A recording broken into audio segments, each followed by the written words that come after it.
ನಮಸ್ಕಾರ. ಮಳವಳ್ಳಿ ಜನತೆಗೆ, ನಮ್ಮಲ್ಲಿ ಅರಣ್ಯ ಇಲಾಖೆ ಮಳವಳ್ಳಿ ಆಸಿಫ್ ಅಹಮದ್ ಅಂತ ಇರ್ತಾರೆ.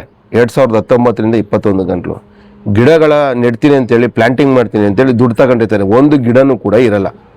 ಆವಾಗ ನಾನು ಏನು ಮಾಡ್ತೀನಿ, ಮೇಲಧಿಕಾರಿ ಕಂಪ್ಲೇಂಟ್ ಕೊಡ್ತೀನಿ. ಮೇಲಧಿಕಾರಿ ಅವರು ಕೂಡ ಸ್ಪಂದಿಸಲ್ಲ ಅಂದಾಗ ಮೈಸೂರು ಸರ್ಕಲ್ ಆಫೀಸ್ ಕರ್ಕೊಂಡೋಗಿ ಎಂಕ್ವೈರಿ ಮಾಡಿಸ್ತೀನಿ. ಅಂದರೆ ಕರೆಸಿ ಎಂಕ್ವೈರಿ ಮಾಡಿಸ್ತೀನಿ. ಕಂಪ್ಲೇಂಟ್ ಕೊಟ್ಟು ಎಂಕ್ವೈರಿ ಮಾಡಿಸಿದಾಗ ಏನಾಗುತ್ತೆ, ಸುಮಾರು ಪ್ರಕರಣಗಳು ಮರ ಕಡ್ತನೆ ಮಾಡ್ಕೊಂಡಿರ್ತಾರೆ, ಇವರೇ ಮರಗಳನ್ನ ಮಾರ್ಕೊಂಡಿರ್ತಾರೆ.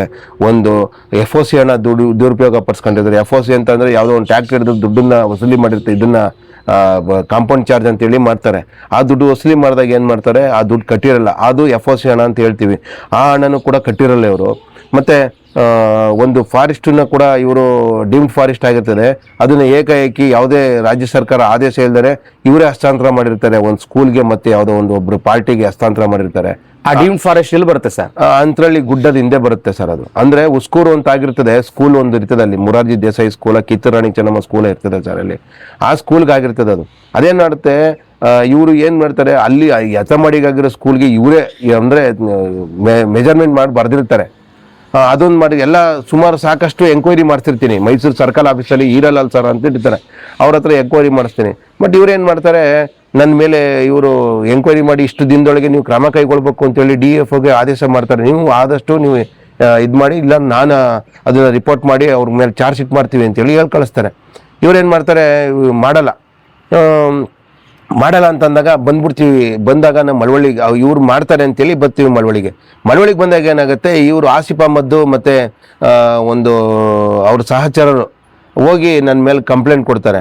ಕಂಪ್ಲೇಂಟರ್ಗೆ ಗೊತ್ತಿಲ್ಲ ನಾವು ಕಂಪ್ಲೇಂಟ್ ಕೊಡ್ತಾವ್ರೆ, ನನ್ನ ಹೆಸರು ತೊಗೊಂಡೋಗಿ ಕಂಪ್ಲೇಂಟ್ ಕೊಡ್ತಾವ್ರೆ ಅಂತೇಳಿ ಗೊತ್ತೇ ಇರಲ್ಲ. ನನ್ನ ಮೇಲೆ ಪುರ ಠಾಣೆಗೆ ಹೋಗ್ತಾರೆ.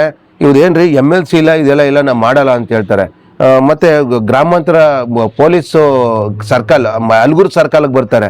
ಅಲ್ಗೂರು ಸರ್ಕಲಲ್ಲೂ ಕೂಡ ನಾನು ಮಾಡಲ್ಲ, ಇದು MLC ಮತ್ತು ಯಾವುದೇ ಇದು ಇರೋದಿಲ್ಲ ಅಂತೇಳಿ ಕಳಿಸ್ಬಿಡ್ತಾರೆ. ಇವ್ರೇನು ಮಾಡ್ತಾರೆ, ಗ್ರಾಮಾಂತರ ಠಾಣೆ ಮಳವಳ್ಳಿಗೆ ಬರ್ತಾರೆ. CPI ರಾಜೇಶ್ ಇರ್ತಾರೆ. ರಾಜೇಶ್ ಅಂತೇಳಿ ಇನ್ಸ್ಪೆಕ್ಟರ್ ಇರ್ತಾರೆ. ಈ ಇನ್ಸ್ಪೆಕ್ಟರ್ಗೆ ಮತ್ತು ಉಚ್ಚಯ್ಯ ಅಂತೇಳಿ SHO ಇರ್ತಾರೆ. ಇವರಿಬ್ರಿಗೂ ಹಣ ಕೊಟ್ಟು ನನ್ನ ಮೇಲೆ ಫೇಕ್ ಕೇಸ್ ಮಾಡೋಕ್ಕೆ ಮುಂದಾಯ್ತಾರೆ. ಆವಾಗ ಕರೆಸ್ತಾರೆ ನನ್ನನ್ನು. ಬಂದಪ್ಪ ಸ್ಟೇಷನ್ಗೆ ಬರ್ಬೇಕಣ್ಣ ನೀನು ಅಂತಾರೆ. ಏನು ಒಂಥರ ದೌಲತ್ತಲ್ಲಿ ದುರಂಕಾರದಲ್ಲಿ ಮಾತಾಡೋದು, ಬರ್ಬೇಕು ನೀನು ಹಂಗೆ ಹಿಂಗೆ ಅಂತೇಳಿ ಕರ್ಕೊ ಹೋಗ್ತಾರೆ. ನೀನು ರೌಡಿ ಶೀಟ್ರ್ ಮಾಡಿಬಿಡ್ತೀನಿ, ನಿನ್ನ ಶಸ್ತ್ರಾಸ್ತ್ರ ಅಡಿಲಿ ಕೇಸ್ ಮಾಡಿಬಿಡ್ತೀನಿ, ನೀನು ಹಂಗೆ ಮಾಡ್ಬಿಡ್ತೀನಿ, ಇವ್ರು ಕೇಸ್ ವಾಪಸ್ ತಗೊಂಡ್ರೆ ಈ ಕೇಸ್ ಮಾಡಲ್ಲ ನಿನ್ನ ಮೇಲೆ ಅಂತೇಳಿ ಭಾಳ ಧಮಕಿ ಹಾಕ್ತಾರೆ.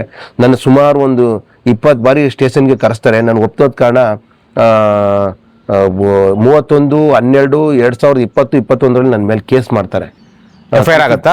FIR ಮಾಡ್ತಾರೆ. 353, 341, 504, 506 ಪಾರ್ಟಿನೇ ಬಂದಿರಲ್ಲ ನನ್ನ ಮೇಲೆ ಕಂಪ್ಲೇಂಟ್ ಕೊಡೋರು. ಇವ್ರು ಬೇಕು ಅಂತೇಳಿ RFO ಮತ್ತು DRFO, RFO Asif Ahmed, DRFO Shivraj HS ಅಂತೇಳಿ, ಗಾರ್ಡು ಮನೋಹರ್, ಇವರೆಲ್ಲ ಸೇರಿ ನನ್ನ ಮೇಲೆ ಕಟ್ಟಾಕ್ಬೇಕು ಅಂತೇಳಿ ಕಂಪ್ಲೇಂಟ್ ಕೊಡ್ತಾರೆ. ನನ್ನ ಮೇಲೆ ಕೇಸ್ ಆಗುತ್ತೆ. ಇವ್ರೇನು ಮಾಡ್ತಾರೆ, ಬೇಕು ಅಂತೇಳಿ ನನ್ನ ಫ್ರೆಂಡ್ದು ಒಂದು ಬುಲೆಟ್ ಗಾಡಿದು ಯಾವುದೋ ಬಂದಿರ್ತಾರೆ. ಆ ಟೈಮಲ್ಲಿ ಫೋಟೋ ಹೊಡ್ಕೊಂಡಿರ್ತಾರೆ ಅವರು. ಆ ಫ್ರೆಂಡ್ ಬುಲೆಟ್ ಗಾಡಿ ನಂಬರ್ ಕೊಡ್ತಿರ್ತಾರೆ ಅವರು. ಆ ಬುಲೆಟ್ ಸೀಸ್ ಮಾಡಬೇಕು, ಒಂದು ಕೆಲಸ ಮಾಡು, ತಂದ್ಬಿಡು, ಇಲ್ಲಿ ಆಫೀಸಲ್ಲೇ ಒಂದು ಫೋಟೋ ಹೊಡೆದು ಬುಟ್ ಕಳಿಸ್ಬಿಡ್ತೀವಿ ಅಂತೇಳಿ ತರಿಸು ಅಂತಾರೆ. 1-2-3 ದಿನ ಧಮಕಿ ಹಾಕ್ತಾರೆ, ತರಿಸ್ಬೇಕು, ಇಲ್ಲಾಂದ್ರೆ ಹಂಗೆ ಹಿಂಗೆ ಇದನ್ನು ಕ್ಯಾನ್ಸಲ್ ಮಾಡ್ಬಿಡ್ತೀವಿ ಅಂತ, ಬೇಲ್ ಕ್ಯಾನ್ಸಲ್ ಮಾಡ್ಬಿಡ್ತೀವಿ, ಬೇಲ್ ತಂದಿರ್ತೀನಿ ಮಂಡ್ಯ ದಿನ ಕ್ಯಾನ್ಸಲ್ ಮಾಡ್ತೀನಿ ಅಂತ ಹೇಳ್ತಾರೆ. ನಾ ಏನು ಮಾಡ್ತೀನಿ, ಆಯಿತು ಅಂದ್ಬಿಟ್ಟು ಬುಲೆಟ್ ತರಿಸ್ತೀನಿ, ಸೀಜ್ ಮಾಡ್ಬಿಡ್ತಾರೆ ಸರ್. 20 ದಿನ ಆಟ ಆಡಿಸ್ತಾರೆ. 20 ದಿನ ಕೊಡಲ್ಲ. ಆಮೇಲೆ ಏನು ಮಾಡ್ತಾರೆ, ಕೋರ್ಟಲ್ಲಿ ಬಿಡಿಸ್ಕೊ ಅಂತೇಳಿ ಒಂದು ಇದು ಮಾಡ್ತಾರೆ. ಕೋರ್ಟಲ್ಲಿ ಬಿಡಿಸ್ಕೊ ಹೋಗಿ ಒಂದು ಅಪ್ಲಿಕೇಶನ್ ಹಾಕಿ ಅಂತೇಳಿ ಈ ಥರ ಹೇಳ್ಬಿಟ್ಟು ಏನೋ ಇದು ಮಾಡ್ತಾರೆ. ಅವಾಗ ನಾನು ಏನು ಮಾಡ್ತೀನಿ, ಅಪ್ಲಿಕೇಶನ್ ಹಾಕೋಕ್ಕೆ ತಗೊಂಡು ಬೇಲಲ್ಲಿ ಬಿಡಿಸ್ಕೊಂಡು ಏನು ಮಾಡ್ತೀನಿ, ಅವ್ರು ಪಾರ್ಟಿ ಬುಲೆಟ್ ಕೊಟ್ಟಿರೋರು ಹ್ಯಾಂಡ್ ಓವರ್ ಮಾಡ್ತೀನಿ. ಮಾಡಾದ್ಮೇಲೆ ಏನು ಮಾಡ್ತೀನಿ, RTIಗೆ ಒಂದು ಅರ್ಜಿ ಹಾಕ್ತೀನಿ. DYSP ಅವರು ನವೀನ್ ಕುಮಾರ್ ಅಂತ ಇರ್ತಾರೆ, ಅವ್ರಿಗೊಂದು ಅರ್ಜಿ ಹಾಕ್ತೀನಿ. ಅವಾಗ DYSP ಅವ್ರು ಏನು ಮಾಡ್ತಾರೆ, 6-3 ಮಾಡ್ಬೇಕು. ಅಂದರೆ ವರ್ಗಾವಣೆ ಮಾಡಿದ್ರೆ 6-3 ಅಂತ ಹೇಳ್ತೀವಿ. ಇವರು 6-3 ಮಾಡಿರಲ್ಲ, ವರ್ಗಾವಣೆನೇ ಮಾಡಿರಲ್ಲ. ಇವರು ಒಂದು ತಿಂಗಳ ಮೇಲೆ ಹೋಗಿ ಕೇಳ್ತೀನಿ, ಸರ್ ಅದು ಬೇಕು ಸರ್ ಹಂಗೆ ಹಿಂಗೆ ಅಂತೇಳಿ. ಗ್ರಾಮಾಂತರ ಠಾಣೆಯಲ್ಲಿ ನಾನು ಅರ್ಜಿ ಹಾಕ್ದಾಗ ಗ್ರಾಮಾಂತರ ಠಾಣೆಯಲ್ಲಿ CPI ಇನ್ಸ್ಪೆಕ್ಟರ್ ರಾಜೇಶ್ ಇರ್ತಾರೆ. ಆದಮೇಲೆ ಜಗದೀಶ್ ಅಂತ ಇರ್ತಾರೆ. ನಾನು RTI ಒಂದೂವರೆ ತಿಂಗಳಾದ್ಮೇಲೆ ಹೋಗಿ ಕೇಳ್ತೀನಿ. 1 ತಿಂಗಳಾದ್ಮೇಲೆ ಕೇಳ್ತೀನಿ, ಸರ್ ನನಗೆ ಇಂಥ RTI ಹಾಕಿದೆ, ನನಗೆ ಬೇಕು ಸರ್, ಕೋರ್ಟಿಗೆ ಕೊಡಬೇಕು ಅದನ್ನು ಅಂತೇಳಿ ಕೇಳಿದಾಗ ಇವ್ರೇನು ಮಾಡ್ತಾರೆ, ಕೊಡಕ್ಕೆ ಬರಲ್ಲ ರೀ, ಅದು ಆ ನಿರ್ದೇಶನ ಇದೆ, ಈ ನಿರ್ದೇಶನ ಇದೆ, CCTV ಕೊಡಕ್ಕೆ ಬರಲ್ಲ, ಹಂಗೆ ಹಿಂಗೆ ಅಂತೇಳಿ ನನ್ನನ್ನು ಕಳಿಸ್ಬಿಡ್ತಾರೆ. ಆಮೇಲೆ ಮನೆಗೆ ಬರ್ತೀನಿ, 1-2-3 ದಿನ ಬಿಟ್ಕೊಂಡು ಪೋಸ್ಟ್ ಬರುತ್ತೆ. ಪುರ ಠಾಣೆ, ಗ್ರಾಮಾಂತರ ಠಾಣೆಯಿಂದ ಮಳವಳ್ಳಿ ಗ್ರಾಮಾಂತರ ಠಾಣೆ, ಮಳವಳ್ಳಿ ಪುರ ಠಾಣೆಯಿಂದ ನನಗೆ 81J ಪ್ರಕಾರವಾಗಿ ನಿಮ್ಗೆ ಕೊಡಕ್ಕೆ ಬರಲ್ಲ ಅಂತೇಳಿ ಬರ್ತದೆ. ನಾ ಏನು ಮಾಡ್ತೀನಿ, 1-2-3 ಬಾರಿ DYSP ಅವ್ರನ್ನ ಭೇಟಿ ಮಾಡೋಕೆ ಹೋಗ್ತೀನಿ, ಅವ್ರು ಸಿಗಲ್ಲ. ಆಮೇಲೆ ಏನು ಮಾಡ್ತೀನಿ, SP ಅವ್ರ ಹತ್ರ ಹೋಗ್ತೀನಿ. SP ಅವ್ರ ಹತ್ರ ಹೋಗ್ಬಿಟ್ಟು ಮೇಲ್ಮನವಿ ಆ ಪ್ರಾಧಿಕಾರದಲ್ಲಿ ಮೊದಲನೇ ಮೇಲ್ಮನವಿ ಸಲ್ಲಿಸ್ತೀನಿ. ಇವರು ಮೊದಲನೇ ಮೇಲ್ಮನವಿಗೆ ಏನು ಮಾಡ್ತಾರೆ, ನಾನು ಕಳಿಸೋದೇ ಇಲ್ಲ. 1-2-3 ಬಾರಿ ಹೋಗ್ತೀನಿ, ಅವ್ರನ್ನ ಮೀಟ್ ಮಾಡೋಕ್ಕೆ ಹೇಳಿ ಸಿಗಲ್ಲ ಅವರು. ಆವಾಗ ಒಂದು ಲೆಟ್ರು ಪಾಸ್ ಮಾಡ್ತಾರೆ ಅವರು, ಏನಂತ ಇವ್ರಿಗೆ ಮಾಹಿತಿ ಕೊಟ್ಟು ನನಗೆ ಇದು ಮಾಡಿಕೊಡಿ ಅಂತೇಳಿ ಕೊಡ್ತಾರೆ. ಇವರು ಅದಕ್ಕೂ ಕೂಡ ಯಾವುದೇ ಮಾಹಿತಿ ಕೊಡಲ್ಲ. ಅವಾಗ ಏನು ಮಾಡ್ತೀನಿ, ನಾನು ಸುಮ್ಮನೆ ಆಗ್ಬಿಡ್ತೀನಿ. ಎರಡನೇ ಮೇಲ್ಮನವಿ ನ್ಯಾಯಾಲಯಕ್ಕೆ ಹಾಕ್ತೀನಿ, ಬೆಂಗಳೂರು ಮಾಹಿತಿ ಆಯೋಗಕ್ಕೆ ಹಾಕ್ತೀನಿ.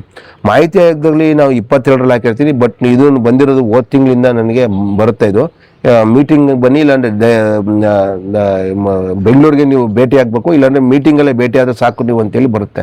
ಹೋದ ಬಾರಿ ಅವರು ಯಾವುದೇ ಎವಿಡೆನ್ಸ್ ಯಾವುದೇ ಇದರಲ್ಲಿ ಇಲ್ಲದ ಕಾರಣ ಇವ್ರೇನು ಮಾಡ್ತಾರೆ, ಸಾರ್ವಜನಿಕ ಮಾಹಿತಿ ಅಧಿಕಾರಿಗೆ ಬಸವರಾಜ್ ಅಂತೇಳಿ ಗ್ರಾಮಾಂತರ ಠಾಣೆ ಅವ್ರಿಗೆ ನೀವು ಇದು ಕೊಡಿ, ನೀವು ಮಾಹಿತಿ ಕೊಡಿ ಅಂತ ಹೇಳ್ತಾರೆ. ಇವ್ರೇನು ಮಾಡ್ತಾರೆ, ಸ್ಟೇಷನ್ಗೆ ಕರೆಸ್ತಾರೆ. 3 ದಿನ ಬಿಟ್ಟು ಕರೆಸ್ಬಿಟ್ಟು ತಗೊಳ್ರಿ ಕೈಯಲ್ಲಿ ಅಂತಾರೆ. ನಾವು ಕೈಯಲ್ಲಿ ಇಸ್ಕೊಳ್ಳಲ್ಲ ಸರ್, ಪೋಸ್ಟಲ್ಲಿ ಕಳಿಸಿ ಅಂತೇಳಿ ಬಂದ್ಬಿಡ್ತೀನಿ. ಪೋಸ್ಟಲ್ಲಿ ಕಳಿಸ್ತಾರೆ. ಏನಂದರೆ ನಮ್ಮಲ್ಲಿ ಲಭ್ಯವಿಲ್ಲ ಅಂತ ಕಳಿಸ್ತಾರೆ. ಯಾವುದೇ ಸರ್ಕಾರಿ ಅಧಿಕಾರಿಗಳು RT ಹಾಕಿದ್ರೆ 6 ತಿಂಗಳು ಫುಟೇಜ್ ಕೇಳಿದಾಗ 6 ತಿಂಗಳು ಸ್ಟೋರೇಜ್ ಇಡಬೇಕು ಅಂತೇಳಿ ಕಾನೂನಿದೆ, ಅದು ಇಡಲ್ಲ. ಏನಾಗಿದೆ ಅಂತ ಕರೆಯೋದು, ಸಾರ್ವಜನಿಕ ಅವರು ಯಾರು ಒಬ್ರು ಎದುರಿಸೋದು, ನಿನ್ನ ರೌಡಿ ಶೀಟ್ರು ಸೇರಿಸ್ಬಿಡ್ತೀನಿ, ನಿನ್ನನ್ನು ಶಸ್ತ್ರಾಸ್ತ್ರ ಅಡಿಲಿ ಕೇಸ್ ಮಾಡ್ಬಿಡ್ತೀನಿ, ನಿನ್ನ ಹಂಗೆ ಹಿಂಗೆ ಅಂತೇಳಿ ಭಾಳ ಧಮಕಿ ಹಾಕ್ತಾರೆ. ಈ ಧಮಕಿ ಅನ್ನೋದು ನಿಲ್ಲಬೇಕು. ಪೊಲೀಸ್ ಜನಸ್ನೇಹಿ ಪೊಲೀಸ್ ಅಂತ ಹೇಳ್ತಾರಲ್ವಾ, ಕರೆದು ಧಮಕಿ ಹಾಕ್ತಾರೆ. ಜನಸ್ನೇಹಿ ಪೊಲೀಸಾ ಇಲ್ಲ ಧಮಕಿ ಹಾಕೋ ಪೊಲೀಸ ಇವರು? ಆಮೇಲೆ ಇದೆಲ್ಲ ನಿಲ್ಲಬೇಕು ಸರ್. ADGP ಸರ್ಗೆ ಹೇಳೋದು ಇಷ್ಟೇ, ಎಲ್ಲ ಎಂಕ್ವೈರಿ ಆಗಲಿ, ಎಲ್ಲರೂ ಎಂಕ್ವೈರಿ ಆಗಲಿ. ಇವಾಗ ಎಂಕ್ವೈರಿ ಆಗಿದೆ, ಏನು ಆಯೋಗದಲ್ಲಿ ಏನಾಗಿದೆ, ನವೀನ್ ಕುಮಾರ್ ಅವರು ಇಲಾಖೆ ವಿಚಾರಣೆ ಮಾಡಿ KCSR ನಿಯಮಾವಳಿ ಪ್ರಕಾರ ಅವ್ರು ಶಿಸ್ತು ಕ್ರಮ ತಗೊಳ್ಳಿ. ಹಾಗೂ ಯತೀಶ್ ಅವರು ಆ ಹಿಂದಿನ ಕಾಲದ ಹಿಂದಿನ SP ಆಗಿದ್ದ ಯತೀಶ್ ಅವ್ರಿಗೆ ಅದೇ KCSR ಪ್ರಕಾರ ಇವ್ರ ಮೇಲೆ ಹಿಂದಿನ ಇಲಾಖೆ ವಿಚಾರಣೆ ಮಾಡಿ ಶಿಸ್ತು ಕ್ರಮ ತಗೊಳ್ಳಿ ಅಂತೇಳಿದೆ. ಇವಾಗ ಇಲಾಖೆ ವಿಚಾರಣೆಯಲ್ಲಿ ಎಲ್ಲ ಬರ್ತಾರೆ ಸರ್, ಯಾರು ಗಿಡ ನೆಟ್ಟಿದ್ರು, ಯಾರು ಗಿಡ ನೆಡಿಲಿ, ಎಲ್ಲ ಬರಬೇಕು. ಯಾಕೆಂದರೆ ವಿಚಾರಣೆ ಹಂತದಲ್ಲಿದ್ದಾಗ ವಿಚಾರಣೆ ಎಲ್ಲ ಬರಬೇಕು. ಎಲ್ಲ ಬಂದಾಗ ಎಲ್ಲ ಬರುತ್ತೆ ಸರ್ ಅಂತ ನಾನು ಭಾವಿಸ್ತೀನಿ. ADGP ಸರ್ಗೆ ಇನ್ನೊಂದು ಹೇಳೋದಂದರೆ, ADGP ಸರ್ಗೆ ಮತ್ತು ಸಲೀಂ ಸರ್ಗೆ ಹೇಳೋದಂದರೆ, ನಾವು ಯಾರೇ ಹೋಗಲಿ ಸರ್, CCTV ಫುಟೇಜ್ ಯಾರೇ ಕೇಳಲಿ, ಅದನ್ನು ಕೊಡುವಂಗೆ ಒಂದು ಆದೇಶ ಮಾಡಬೇಕು ಆಗಿ ನಾನು ನಿಮ್ಮ ಕಳಕಳಿಯಿಂದ ಕೇಳ್ಕೊತೀನಿ. ಯಾಕೆ ಅಂತಂದರೆ ಇವ್ರ ಧಮಕಿ ಆ ಥರ ಇರ್ತದೆ ಸರ್. ನೀನು ರೌಡಿ ಸೀಟ್ರು ಸೇರಿಸ್ತೀನಿ, ನೀನು ಹಂಗೆ ಮಾಡ್ತೀನಿ, ಬರೀ ಈ ಥರನೇ ಜನಗಳನ್ನ ಎದುರಿಸ್ಕೊಂಡು ಇವರು ಭಾಳ ದಂಧೆ ಮಾಡ್ತಾ ಇದ್ದಾರೆ ಸರ್. ಈ ದಂಧೆ ನಿಲ್ಲಬೇಕು, ಜನಸ್ನೇಹಿ ಪೊಲೀಸ್ ಆಗಬೇಕು ಅಂತೇಳಿ ಕೇಳ್ಕೊತೀನಿ ಸರ್. ನಮ್ಮ YouTube ಚಾನೆಲ್ನ ಸಬ್ಸ್ಕ್ರೈಬ್ ಆಗಿ, ಲೈಕ್ ಮಾಡಿ, ಪಕ್ಕದಲ್ಲಿ ಕಾಣಿಸೋ ಬೆಲ್ ಐಕನ್ನ ಕ್ಲಿಕ್ ಮಾಡಿ.